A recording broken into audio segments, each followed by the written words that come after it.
vedare tinokuchingamidzai zvekare kune chimwe chirongwa pano paZim Facebook Secrets and Confessions. Tadzoka zvekare nemamwe mamessages. Regedzai tibva tapinda mumamessages edu atadzoka takakubatirai. Message yedu yekutanga yakamira sekudai so: hanzi makadi zvenyu mukomanashi, ndine nyaya yangu yandiinayo asi haisi confession kana kuti secret, asi ndiri kuda kubvunzawo oro rubatsiro. Ndichazotaipa kana kunyora paya kana ndapedza basa. Nhai munobhadharisa here? Inini ndakakura ndichichengetwa namama vangu. Baba vangu vakangoroverawo kuSouth Africa, handina kana kumbobvira ndakavaona, asi hanzi variko baba kuSouth Africa, variko zvavo vapenyu. Takabarwa tiri 2 vasikana chete. Takakurawo tichinamata kumasowe, asi pakukura kwangu tichinamatako kumasowe ndaiva mwana ainge achiprofita. Ndaitoita zvekutonhonga tsono murima chaiko.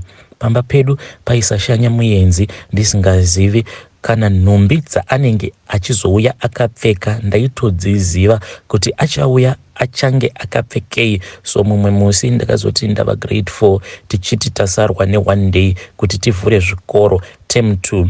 Ndakati ndakagara panze nehanzvadzi yangu, mwana wemunin'ina wamai vangu. Ndakangodonha. Kubva musi iwoyo ndainge ndava kungodonha. Saka amai vangu vakatanga kufamba neni kumaprofita akasiyana siyana.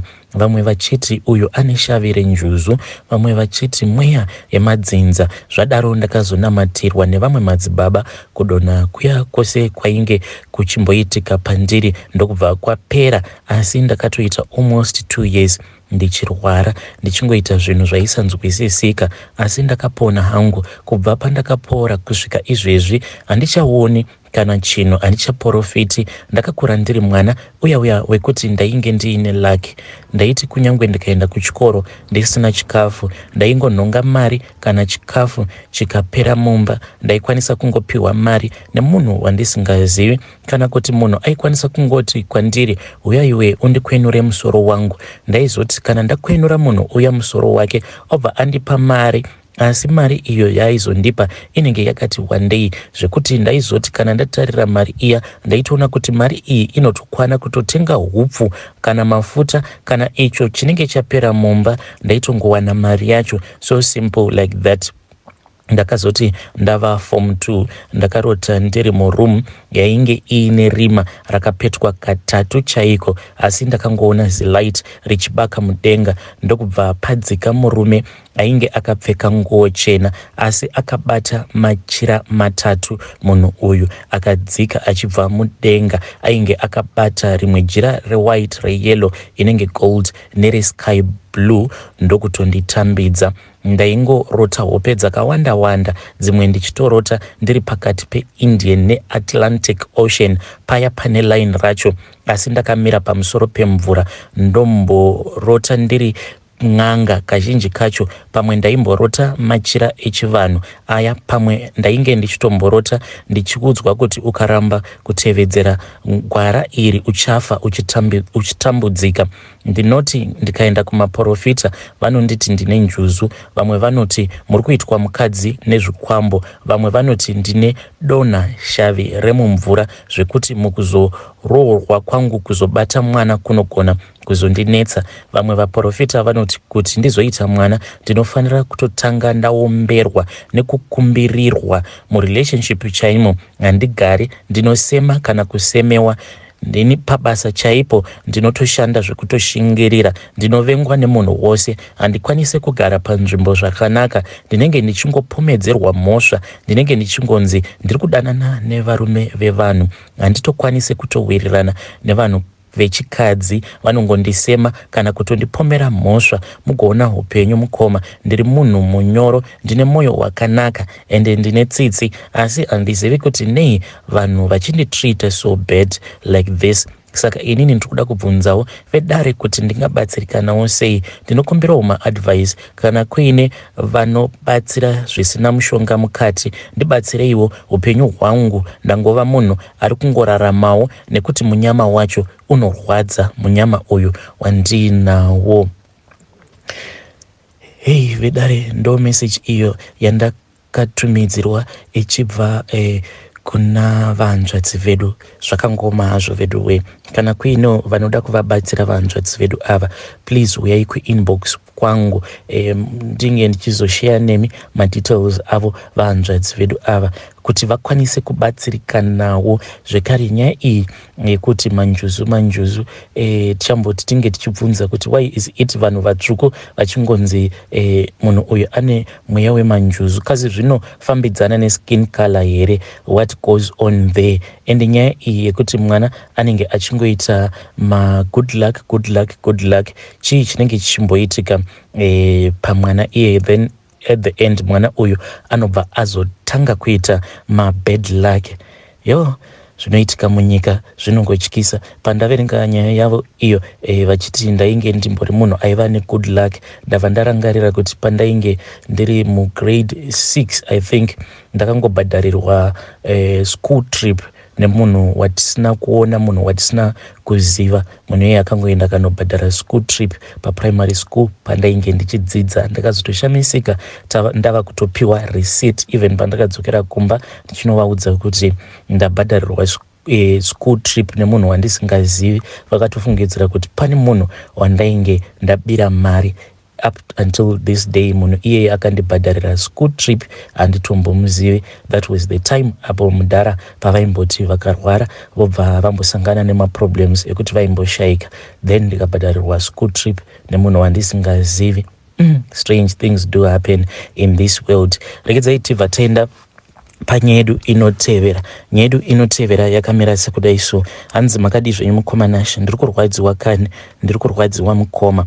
Faces of a crying emoji. I don't know if I will be able to do this. Mukomanashi, I just recently find out kuti Murume Wangu, my fiance that I am supposed to get married to, arikudanana ne my best friend. Apa my wedding day, it is fast approaching. Mukomanashi, tangosarwa nemwedzi kana tikangopedza April, then May, then we are supposed to get married early June. That is when I found out kuti my fiance is dating my friend. Saka pandakazovabvunza because I caught them in the act mukoma. Zvakaitika ndezvekuti iye fiance wangu uyu, since Twitter marana rounds tichitenga zvinhu zvemuchato and stuff like that, on his part mukoma zvinhu zvaaifanira kuti ange achitenga iye aingofambidzana ne best girl wangu, because my best friend uyu wekurarana ne fiance wangu ndiye wandainge ndasarudza kuti she is supposed to be my bestie, because iye nevabereki vangu we are so close like this, tunotoita sekunge hama nehama. Saka vaingofamba vose mukoma, ndichingovasiya ndichingoti vari kuita nabamukuru nabamunini. Inini on my part wo ndainge ndichingofamba ndichingotengawo zvimwe zvezvinhu zvatichiri in the middle of the preparation. So zvakaitika ndezvekuti there was this other day ndainge nditori kumba. I then tried calling him. Ndakatanga kumufonera mukoma from around 5 am munhu asingabatiki pafoni. So later on pandakazopinda mutown, because ndaida kuti auye achindipika up then over azonondisiya mutown, ndobva ndatanga kutenga zvinhu zvangu in preparation for our wedding day. Munhu haana kana kumbobatika.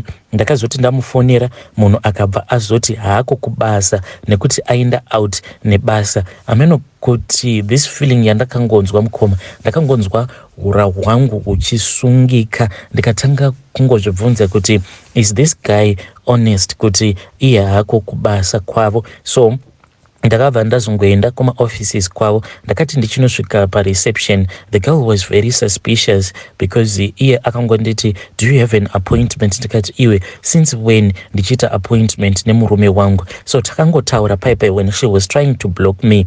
Inini ndokubva ndafamba ndichinopinda mucorridor. Ndakati ndichinosvika padhuze nepaoffice door refiance wangu, ndokubva ndanzwa kuti mainge muine masounds ainge achibudamo. Masounds aya ekutoti mune vanhu vari kuita bonde. So I tried to open up the door. Mukomanashi, door rainge rakalokewa. I started banging up the door kuzonosvika achizovhura door, but vakatotora nguva kuti door iri ringe richivhurwa. By the time door parakazovhurwa, my friend friend was sitting on the other side of the table akabata mafiles ainge akabata, then my fiance was on the other side padesk painge paine listi rezvimwe zvinhu zvavainge vatika. But mukomanashi, the mistake that they did was that ndakabva ndatanga kunzwa smell yemaprotector, ndikabva ndati vanhu imimi manga muchirara museka imimi, vakabva vakaramba mukomanashi. Ndikabva ndati kune friend yangu, kana wanga usiri kurara neboyfriend yangu, please just remove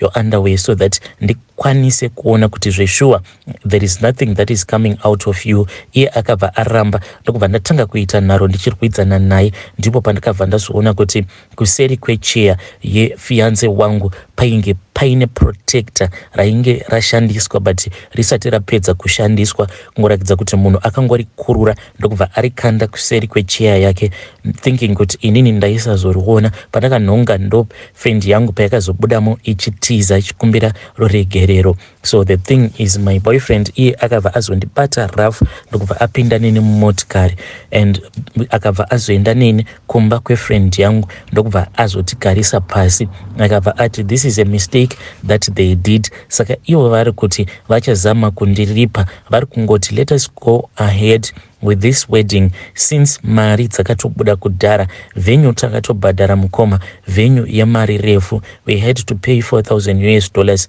for that venue. So iye akati there is no need yekuti tikanzure muchato nemari dzose idzi dzatakabhadhara, maring already mukoma takatotengerwa maring but they have not yet been delivered. But mari yacho takatoita yekutotumidzira vamwe sisi vake vari Portugal uko ndo vakatitengera maring acho iwayo. Saka iye ari kuti all of this money that has been spent azviite kuti tinge tichizongoti we are not getting married, plus the families, my family and my friend's family, they are quite close. Panokwanisa kuzoitika scandal rinonetsa kuzorigadzirisa. So the guy iye ari kuti I should forgive him and forget, iye achandiripa. Zvaizvezvi akaenda neni to this other car dealership akanditi sarudza motikari yaunoda. So I chose motikari yacho yandinoda. Iye akabva ati because of the price nema wedding preparations haakwanise kuitenga